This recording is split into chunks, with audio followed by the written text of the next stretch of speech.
சூர்யா நடிப்பில் விரைவில் ரெட்ரோ ரிலீஸாக இருக்கிறது. கார்த்திக் சுப்புராஜ் இயக்கத்தில் வெளியாக உள்ள இப்படத்திற்கான ப்ரமோஷன் பணிகள் தற்போது தீவிரமாக நடந்து கொண்டிருக்கிறது.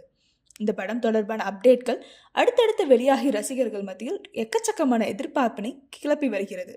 இந்நிலையில் ரெட்ரோ குறித்த ஸ்டண்ட் மாஸ்டர் பகிர்ந்துள்ள தகவல் இணையத்தில் வைரலாகி வருகிறது. சூர்யா நடிப்பில் கடைசியாக கங்குவா ரிலீஸ் ஆகி இருந்தது. சிறுத்தை சிவா இயக்கத்தில் ஸ்டுடியோ கிரீன் ஞானவேல் ராஜா பெரும் பொருட்செலவில் தயாரித்து வெளியான இப்படம் ஏகப்பட்ட நெகட்டிவ் விமர்சனங்களை சந்தித்தது. பலரும் ட்ரோல் செய்தனர். இதனால் கங்குவா எதிர்பார்த்த வரவேற்பினை பெறவில்லை. வசூலும் பலத்த அடி வாங்கியது. காதல் கலந்த ஆக்ஷன் ஜானரில் உருவாகியுள்ள இப்படத்தின் மிரட்டலான ட்ரெய்லர் சமீபத்தில் வெளியானது. இந்த முன்னோட்ட காட்சியை பார்த்த ரசிகர்கள் கண்டிப்பாக படம் ஹிட் அடிக்கும் என கூறி வருகின்றனர். ரெட்ரோ ஒரு முழுமையான காதல் கதை என இயக்குனர் கார்த்திக் சுப்புராஜ் தெரிவித்துள்ளார்.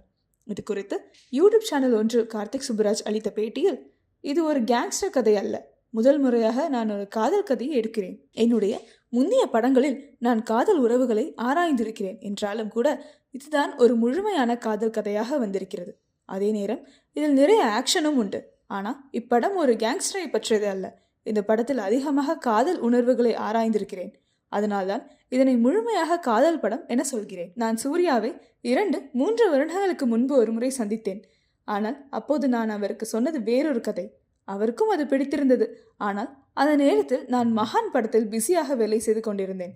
அதன் பிறகு அவருக்கு சில படங்கள் கமிட்மெண்ட்கள் இருந்தன. பின்னர் நான் ஜிகர்தண்டா XX படத்தை தொடங்கிவிட்டேன். அதனை முடித்த பிறகு மீண்டும் சூர்யாவை சந்தித்தேன். நாங்கள் ஏற்கனவே பேசிய படத்திற்கு நிறைய முன் தயாரிப்பு வேலைகள் தேவைப்பட்டதால் அதை பிறகு பார்த்து கொள்ளலாம் என முடிவு செய்தோம். என்னிடம் வேறு ஏதேனும் கதை இருக்கிறதா என்று சூர்யா கேட்டார். அதுவரை அவர் செய்து வந்த கேரக்டரிலிருந்து விலகி ஏதாவது புதியதை முயற்சிக்க விரும்புவதாக பகிர்ந்து கொண்டார். ரெட்ரோ கதையின் மையக்கரு அப்போதுதான் எனக்குள் தோன்றியிருந்தது. நான் அந்த யோசனையை முன்பு எழுதி வைத்திருந்தேன். அதை அவரிடம் கொடுத்து படிக்க சொன்னேன். அவருக்கு அது மிகவும் பிடித்திருந்தது. பின்னர் அவர் கொடுத்த ஒரு யோசனை எனக்கு மிகவும் பிடித்து போனது. அதில் அதிகமான கமர்ஷியல் ஆக்ஷன் கூறுகள் இருப்பதை சுட்டிக்காட்டி பிரதான கதாபாத்திரத்தை மேலும் வலுவானதாக சூர்யா பரிந்துரைத்தார். எனக்கு அது பிடித்திருந்தது. கதையின் வேறொரு வடிவத்தை எழுதினேன். அதன் பிறகு நாங்கள் உடனடியாக படத்தை தொடங்கினோம் என்று கார்த்திக் சுப்புராஜ் தெரிவித்தார். இந்நிலையில் ரெட்ரோ குறித்து பேசியுள்ள படத்தின் ஸ்டண்ட் மாஸ்டர், இதற்கு நான் பணியாற்றிய பெரும்பாலான படங்களில் 4 முதல் 5 ஆக்ஷன் காட்சிகள் மட்டுமே இடம்பெற்றிருக்கும். ஆனால் ரெட்ரோ படத்தின் 20 ஆக்ஷன் காட்சிகள் இடம்பெற்றுள்ளது என தெரிவித்துள்ளார்.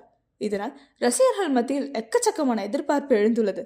மேலும் படத்தின் எடிட்டர் பகிர்ந்துள்ள தகவலில், சூர்யா சாரின் இன்ட்ரோ சீன் புதுவிதமாக இருக்கும். இதுவரை பார்க்காத ஒன்றாக ஆச்சரியமானதாக இருக்கும் என தெரிவித்துள்ளார். அதேபோல் இடைவெளி காட்சியும் வித்தியாசமானதாகவும் கிளைமேக்ஸ் ஸ்ட்ராங்காகவும் இருக்கும் என கூறியுள்ளார். ரெட்ரோ வரும் மே 1 திரையரங்குகளில் ரிலீஸ் ஆக உள்ளதாக குறிப்பிடத்தக்கது.